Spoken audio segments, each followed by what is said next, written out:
Bidar KDP ಸಭೆಯಲ್ಲಿನ ಗಲಾಟೆ ಇದೀಗ ರಾಜಕೀಯ ವಲಯದಲ್ಲಿ ತೀವ್ರ ಚರ್ಚೆಗೆ ಕಾರಣವಾಗ್ತಾ ಇದೆ. ಜಿಲ್ಲಾ ಪಂಚಾಯತ್ ಸಭಾಂಗಣದಲ್ಲಿ ನಡೆದಂತಹ ಗದ್ದಲದ ವಿರುದ್ಧ ಹುಮನಾಬಾದ್ನಲ್ಲಿ ಕಾಂಗ್ರೆಸ್ ಕಾರ್ಯಕರ್ತರು ರಸ್ತೆಗಿಳಿದು ಪ್ರತಿಭಟನೆಯನ್ನ ಮಾಡ್ತಾ ಇದ್ದಾರೆ.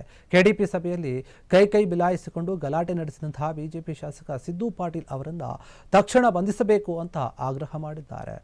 ಹುಮನಾಬಾದ್ ತಾಲೂಕಿನ ಮಾಜಿ ಸಚಿವ ರಾಜಶೇಖರ್ ಪಾಟೀಲ್ ಅವರ ಮನೆ ಮುಂದೆ ಕಾಂಗ್ರೆಸ್ ಕಾರ್ಯಕರ್ತರು ಪ್ರತಿಭಟನೆ ಕೂಡ ಮಾಡಿದ್ದಾರೆ.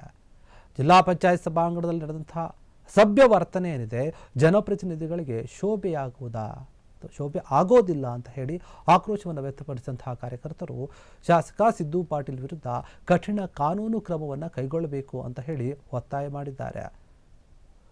ಇನ್ನು ಪ್ರತಿಭಟನೆಯ ಹಿನ್ನೆಲೆಯಲ್ಲಿ ಯಾವುದೇ ಅಹಿತಕರ ಘಟನೆಗಳು ಕೂಡ ನಡೆದಂತೆ ಜಿಲ್ಲಾ ಪೊಲೀಸ್ ವರಿಷ್ಠಾಧಿಕಾರಿ ಪ್ರದೀಪ್ ಗುಂಟೆ ಅವರು ನೇತೃತ್ವದಲ್ಲಿ ಒಂದು ಬಿಗಿ ಪೊಲೀಸ್ ಬಂದೋಬಸ್ತನ್ನು ಕೂಡ ಮಾಡಲಾಯಿತು.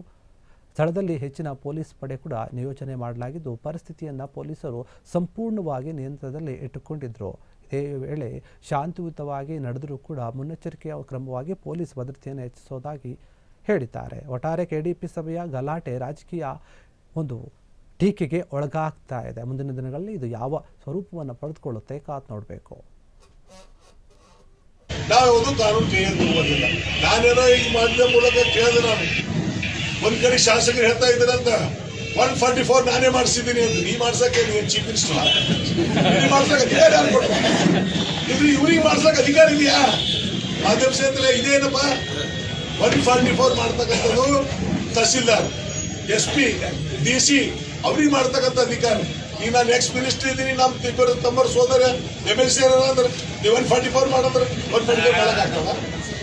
144 ಎಲ್ಲಿ ಕಾನೂನು ಸುವ್ಯವಸ್ಥೆ ಕೆಡ್ತದ ಆ ಕಾನೂನು ಸುವ್ಯವಸ್ಥೆ ಕೈವರೆಗೆ ಬರುವವರೆಗೆ ಅದು ಅದು ಅವ್ರಿಗೆ ಬಿಟ್ಟಿದೆ. ಅದಕ್ಕೆ ನಾನಿವತ್ತು ತಮ್ಮ ಮೂಲಕ ಶಾಸಕರಿಗೆ ಹೇಳಕ್ಕೆ ಇಚ್ಛೆ ಪಡ್ತೀನಿ, ನೀವು ಎಲ್ಲಿವರೆಗೆ ನಾವು ನಿಮ್ಮ ಇದಕ್ಕೆ ಬರೋದಿಲ್ಲ, ಬಟ್ ನೀವು ಮುಂದೆ ಇದೇ ರೀತಿ ನಡ್ಕೊಂಡು ಹೋದ್ರೆ ಇದ್ರ ಮಾತು ಬಹಳ ದೊಡ್ಡ ಮಟ್ಟದಲ್ಲಿ ಇದಕ್ಕೆ ಉತ್ತರ ಕೊಡ್ಬೇಕಾಗ್ತದೆ. ಅದು ಮಾತ್ರ ಗ್ಯಾರಂಟಿ. ಅದಕ್ಕೆ